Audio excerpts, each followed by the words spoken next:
કેજરીવાલ આજે સાંજે દિલ્હી માટે રવાના થશે। મુખ્યમંત્રી ભૂપેન્દ્ર પટેલ દિલ્હીમાં મળનારી નીતિ આયોગની બેઠકમાં ભાગ લેવા માટે ભૂપેન્દ્ર પટેલ દિલ્હી પહોંચવાના છે।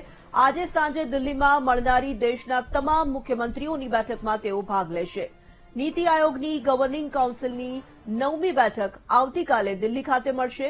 પ્રધાનમંત્રી નરેન્દ્ર મોદીની અધ્યક્ષતામાં નીતિ આયોગની બેઠક મળશે।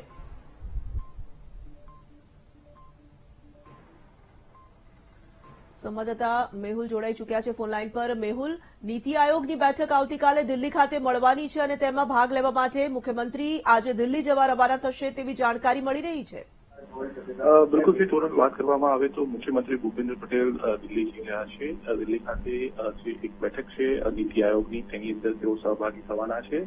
તમામ રાજ્યોના મુખ્યમંત્રી આ બેઠકની અંદર ઉપસ્થિત રહેવાના છે અને નીતિ આયોગની આગામી 5 વર્ષના આયોજનો, હાલ ચાલી રહેલા કામો સંદર્ભે સમીક્ષા જે છે તે કરવામાં આવશે। મહત્વપૂર્ણ છે કે નીતિ આયોગ જે અલગ અલગ યોજનાઓ નક્કી કરે છે અને જે પ્રધાનમંત્રી નરેન્દ્ર મોદીના ખૂબ જ મહત્વપૂર્ણ પ્રોજેક્ટનો પણ સમાવેશ થાય છે તેની સમીક્ષા આ બેઠકમાં થશે। જી, ધન્યવાદ।